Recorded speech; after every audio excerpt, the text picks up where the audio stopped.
Assalamualaikum warahmatullahi wabarakatuh. Selamat sore, salam sejahtera ya. Bagaimana kabarnya Lur? Semoga sehat-sehat selalu dan Allah selalu memberikan rahmatnya pada kita. Hari ini hari apa ya? Hari Senin ya. Hari Senin. Oh, hari ini hari Jumat. Waduh, ngelintur Lur. Hari ini hari Jumat tanggal 25 April 2025. Ini sekitar pukul 4 Lur.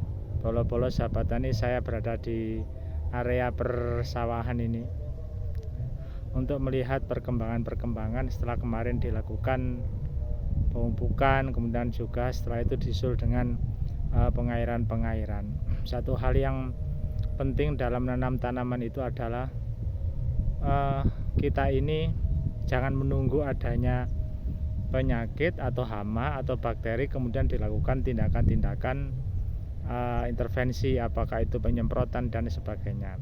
Pencegahan itu adalah penting dan utama ya. Baik itu kalau memang sudah terjangkit ya tentu kita harus melakukan tindakan-tindakan yang itu jangan sampai terdampak pada tanaman berikutnya, tanaman-tanaman yang lainnya. Yang perlu mau saya sampaikan adalah begini, pencegahan yang penting itu yang pertama itu adalah tentang pengaturan jarak tanam baik itu untuk tanaman padi ataupun tanaman yang lainnya, tebu atau jagung. Salah satu sumber penyakit itu adalah karena jarak tanamannya tidak tepat ya. Kalau jarak tanamannya terlalu rapat itu salah satu nanti akan menjadi penyebab satu terjadi persaingan nutrisi ya, persaingan perebutan nutrisi sehingga nanti tanamannya itu menjadi kurang nutrisi. Kalau kurang nutrisi itu menjadi penyebab terpaparnya baik itu hama ataupun penyakit. Maka jarak tanam yang tepat itu penting sekali ya.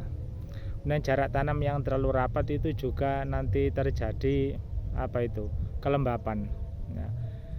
Tidak hanya antar tanaman, mungkin juga nanti itu tumbuh gulma. Kalau sudah seperti itu maka ruang di situ menjadi lembab. Kalau lembab itu juga merupakan sarang dari hama dan penyakit. Kenapa? Karena sirkulasi udara tidak bisa bebas leluasa untuk berada di ruangan tersebut, di area tersebut. Ya itu. Demikian juga kalau jarak tanam terlalu longgar ini juga nanti kurang efektif hasilnya, baik itu kuantitasnya itu nanti kurang, yang didapat kurang banyak. Di samping itu kalau terlalu longgar itu juga memberikan ruang pada gulma untuk bisa tumbuh subur sehingga nanti bisa menyerap nutrisi yang diperlukan oleh tanaman padi kita. Jadi penting sekali sebelum melakukan tanam, baik itu yang pindah tanam ataupun yang tanam benih langsung. Bahkan untuk perawatan itu sudah harus dimulai di persemaian itu ya. Kita tahu bahwa di fase vegetatif itu kan dibagi menjadi tahap yang namanya tahap perkecambahan, kemudian yang disusul kemudian tahap pertunasan dan kemudian diakhiri dengan yang tahap yang namanya tahap anaan. Nah, disitulah pentingnya kita memberikan perlakuan pada setiap tahapan tersebut. Di situ harinya kan sudah tercantum ya, ada 7 hari, ada 30 hari, ada 30 hari, bahkan juga ada sampai yang 50 hari. Lah itu 55 hari. Lah tahap-tahap vegetatif fase-fase vegetatif itu juga tentu di situ juga potensi muncul hama dan penyakit juga ada ya.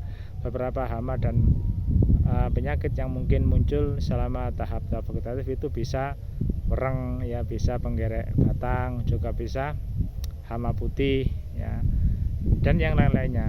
Nah, itu terjadi di masa-masa vegetatif. Itu pentingnya bagi kita untuk mengetahui, termasuk pada sore hari ini melihat satu persatu bagaimana kondisi dari tanaman padi tersebut. Di samping